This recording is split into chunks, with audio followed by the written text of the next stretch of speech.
من الشيطان الرجيم. بسم الله الرحمن الرحيم. اهدنا الصراط المستقيم صراط الذين أنعمت عليهم غير المغضوب عليهم ولا الضالين. صدق الله العظيم.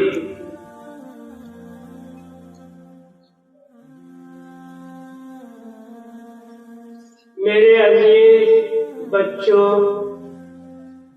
اور ساتھیوں اور اسٹیج پر موجود علماء کرام، حفاظ اور قراء،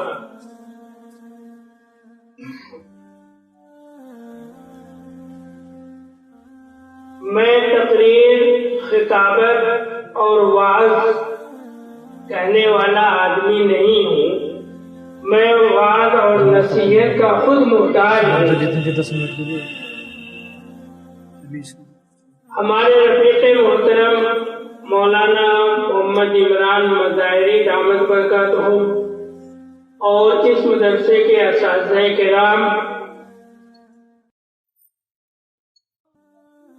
ان کے کہنے سے، ان کے حکم پر میں آپ حضرات کے روبرو ہو گیا ہوں.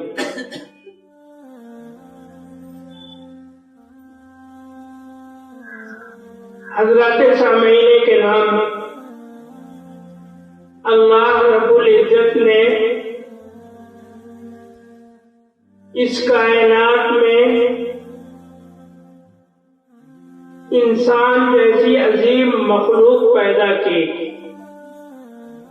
اور قرآن پاک میں اللہ تعالیٰ نے ارشاد فرمایا لَقَدْ خَلَقْنَا الْإِنسَانَ فِي أَحْسَنِ تَقْوِيمٍ، کہ اس دنیا کی، اس پورے عالم کی، اس کائنات کی تمام مخلوقات میں سب سے حسین، سب سے جمیل اور سب سے زیادہ خوبصورت انسان ہے.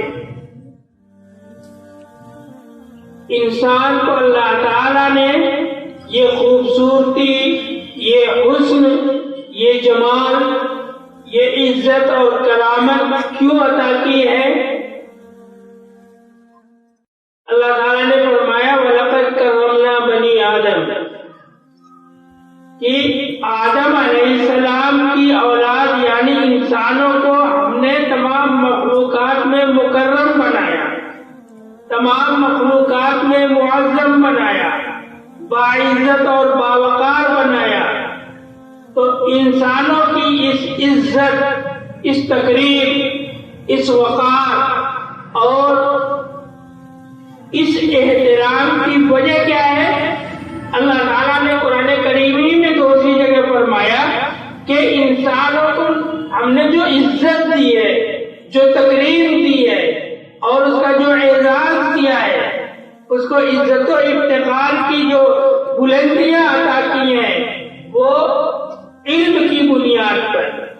اللہ تعالیٰ نے ان تمام مخلوقات کے مقابلے میں انسان کو ایسی مخلوق بنایا جس کے پاس علم کی دولت ہے، جو علم کی وجہ سے اللہ کے احکامات کو پہچان جاتی ہے اور اللہ تعالیٰ نے جن چیزوں کے کرنے کا حکم دیا ہے اس کو سمجھتی ہے.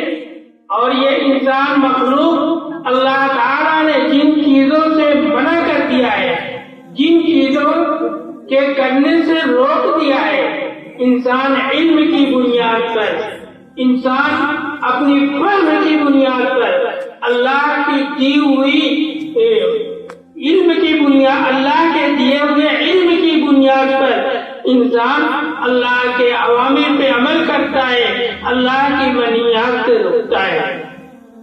دوسری جگہ اللہ تعالیٰ نے ارشاد فرمایا وَمَا خَلَقْتُ الْجِنَّ وَالْإِنسَ إِلَّا لِيَعْبُدُونَ، کہ انسانوں کی جو پیدائش ہوئی ہے، اللہ تعالیٰ نے انسانوں کو جو دنیا میں بھیجا ہے، اس کا مقصد صرف یہ ہے کہ اللہ تعالیٰ کو معبود مان کر اس کی عبادت کی جائے. اللہ کی عبادت کا مطلب صرف یہ نہیں ہے کہ نماز پڑھی جائے، روزہ رکھا جائے، صدقہ اور خیرات اور زکات دی جائے، عبادت کا مطلب یہ نہیں ہوتا۔ عبادت کا مطلب یہ ہے کہ زندگی کے تمام مراحل میں، زندگی کے ہر گوشے میں اللہ تعالیٰ کے جو احکامات ہیں ان کو پورا کیا جائے۔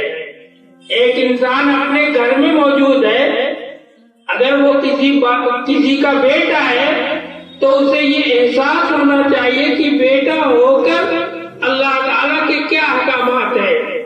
اگر وہ باپ ہے تو اسے یہ سوچنا پڑے گا کہ باپ کے کیا حقوق ہوتے ہیں۔ اگر وہ بھائی ہے تو اسے یہ سوچنا ہوگا کہ بھائیوں کے لیے اللہ تعالیٰ کی طرف سے کیا احکامات ہیں۔ اگر وہ کسی کا چچا ہے تو اسے یہ دیکھنا پڑے گا کہ اللہ تعالیٰ نے قرآن کریم میں چچا کے لیے کیا حقوق بیان کیے ہیں، شریعت میں اس کے لیے کیا حدود اور پابندیاں ہیں۔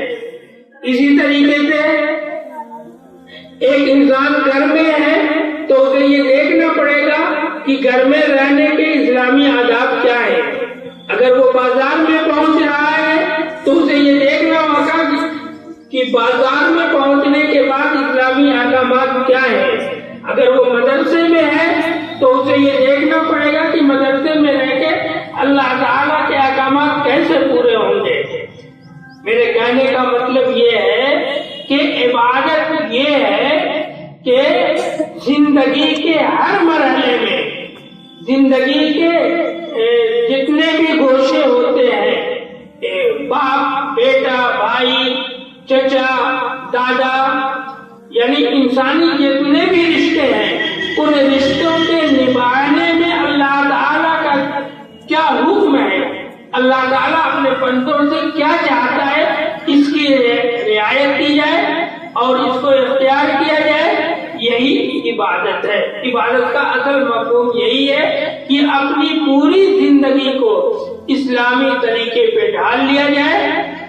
یہ پوری دنیا میں جو مدارس چل رہے ہیں، جو مکاتب چل رہے ہیں، جہاں چھوٹے چھوٹے بچے پڑھتے ہیں، ان مدارس کا، ان مکاتب کا اور ان چھوٹے چھوٹے مدرسوں کا مقصد صرف قرآن کریم پڑھا دینا نہیں ہے، نورانی قاعدے کا اجرا کرا دینا نہیں ہے، بلکہ ان مدارس کا مقصد اور ان کو قائم کرنے کی اصل وجہ یہ ہے کہ انسان کے اندر اللہ کے احکامات کی پیروی کرنے کا ڈھنگ آ جائے۔ اللہ تعالیٰ انسانوں سے کیا چاہتا ہے، اللہ تعالیٰ کی مرضی کو کیسے اپنی زندگی میں اتارا جائے، ان مدارس میں، ان مکتبوں میں، ان چھوٹے چھوٹے مدرسوں میں یہی سکھایا جاتا ہے۔ آپ کا یہ مدرسہ اسعد العلوم، اس کا بھی مقصد یہی ہے کہ بچوں کے اندر دین آ جائے، دین کا علم آ جائے، دین کی فہم آ جائے، دین کی سمجھ آ جائے، اور اس دین کی سمجھ اور دین کی اس فہم کے ذریعے اللہ تعالیٰ کی عبادت آسان ہو جائے۔ میں کوئی لمبی چوڑی تقریر کرنے والا آدمی نہیں ہوں، میں صرف یہ دعا کرتا ہوں کہ اللہ تعالیٰ اس مدرسے کو قیامت تک قائم رکھیں اور اس میں پڑھنے والے بچوں کو دین کی صحیح سمجھ عطا فرمائے، یہاں کے ذمہ دار اور حضرات اساتذہ کرام کو اخلاص کی دولت نصیب کرے۔ جو بچے یہاں پڑھتے ہیں اللہ تعالیٰ انہیں دین کا خادم بنائے اور ان کے ذریعے ملک کی، قوم کی، ملت کی خدمات انجام پائے، یہ میری دلی دعا ہے۔ وآخر دعوانا الحمدللہ رب العالمین۔